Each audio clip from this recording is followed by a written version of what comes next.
ಆತ್ಮೀಯ H16 news ಅರ್ಥಾತ್ ಸೀತಾರಾಮಗೆ ಸ್ವಾಗತ. ನಾನು ನಿಮ್ಮವ MI ಅಥವಾ ಮಲ್ಲಪ್ಪ ಜೋತವರ. ಆದ್ಮೇಲೆ ಅರವಿಂದ್ ಕೇಜ್ರಿವಾಲ್ ಯಾರಿಗೂ ಗೊತ್ತಿಲ್ಲ, ಜೈಲು ಅನುಭವಿಸಿದವರು.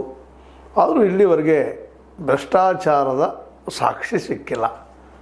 ಆದರೂ ಇಡೀ ಇವ್ರನ್ನ ಇನ್ನೂ ಎನ್ಕ್ವೈರಿ ಮಾಡೋದು ಬಿಟ್ಟಿಲ್ಲ. ಇರಲಿ, ಅವರು ಇವತ್ತು ಈ ರಾಮನ ಹಣ ಕದ್ದಂಥ ರಾಕ್ಷಸರು ಅಂತ ಕರಿತಾ ಇದ್ದಾರೆ. ಅವ್ರಿಗೆಲ್ಲ ಇಡೀ ದೇಶದ ಜನ ಭಕ್ತಿ ಭಯದಿಂದ ತಮ್ಮ ತಾವು ಸಮರ್ಪಣೆ ಮಾಡಿಕೊಂಡಂಥ ಕಾಣಿಗೆ ಕೊಟ್ಟಂಥ ದುಡ್ಡನ್ನು ಇವತ್ತು ಇವರು ಹೊಡಿತಾ ಇದ್ದಾರೆ.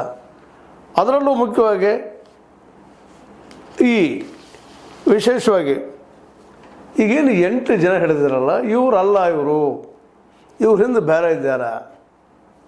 ಇವರು ಕೇವಲ ಅವ್ರ ಕೈ ಕೆಳಗೆ ಕೆಲಸ ಮಾಡುವಂಥ ಜನ ಅನ್ನುವಂಥ ಮಾತನ್ನು ಹೇಳ್ತಾ ಇದ್ದಾರೆ. ಇವ್ರಿಗೆ ಶಿಕ್ಷೆ ಆಗ್ತದೋ ಬಿಡ್ತದೋ ಗೊತ್ತಿಲ್ಲ. ಆದರೆ ಇದೇ ಕಾಲಕ್ಕೆ ಕೇವಲ 80 ಲಕ್ಷ ಸಿಕ್ಕದಂತ ಮಾತಾಡ್ತಾ ಇದ್ದಾರೆ. ಇದೆಲ್ಲ ಮುಚ್ಚಾಕೋದಾಗದ, ಎಲ್ಲ ಮತ್ತೊಂದು ಏನೂ ಇಲ್ಲ ಅನ್ನುವಂಥ ಇನ್ನಷ್ಟು ಮಟ್ಟಿಗೆ ಮಾತಾಡ್ತಾ ಇದ್ದಾರೆ. ಮತ್ತು ಹೇಳ್ತಾ ಇದ್ದೀನಿ ಅದನ್ನು, ಇವರೆಲ್ಲ ರಾಕ್ಷಸರು, ಇವರೊಬ್ಬರಿಂದ ಆಗಿಲ್ಲ, ಇಡದಿಂದ ದೊಡ್ಡದಂಥ ಒಂದು ಷಡ್ಯಂತ್ರ ಷಡ್ಯಂತ್ರ ನುಗ್ಗಿದ್ರು ಇವರ ಮಾಡಿದ್ದಾರೆ ಅನ್ನುವಂಥದ್ದು. ಚಂಪತ್ ರಾಯನ ಮೇಲೆ, ಗೋಪಾಲ್ ರಾವ್ ಅವ್ರ ಮೇಲೆ, ಅನಿಲ್ ಮಿಶ್ರಾ ಅವ್ರ ಮೇಲೆ, ಇಲ್ಲಿದ್ದಂಥವ್ರು ಯಾರು ಇದ್ದಾರೆ, ಎಲ್ಲ ಅವ್ರ ಕುಟುಂಬಕ್ಕೆ ಸಂಬಂಧಿಸಿದವರು ಇದ್ದಾರೆ ಅಂತ ಹೇಳ್ತಾ ಇದ್ದಾರೆ. ಅವರು ಲವಕುಶ್ ಮಿಶ್ರಾ, ಅನುಕಲ್ಪ ಮಿಶ್ರಾ, ಅವಿನಾಶ್ ಶುಕ್ಲಾ, ಮನೀಶ್ ಯಾದವ್,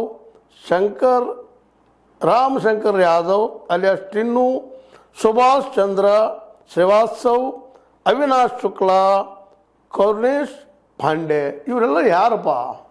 ಇವರೆಲ್ಲ ಇವರು ಸಂಬಂಧಿಕರು, ಒಬ್ರಿಗೊಬ್ಬರು ಪರಿವಾರವಾದಿಗಳೆಲ್ಲರೂ ಮಾಡ್ತಾ ಇದ್ದಾರೆ.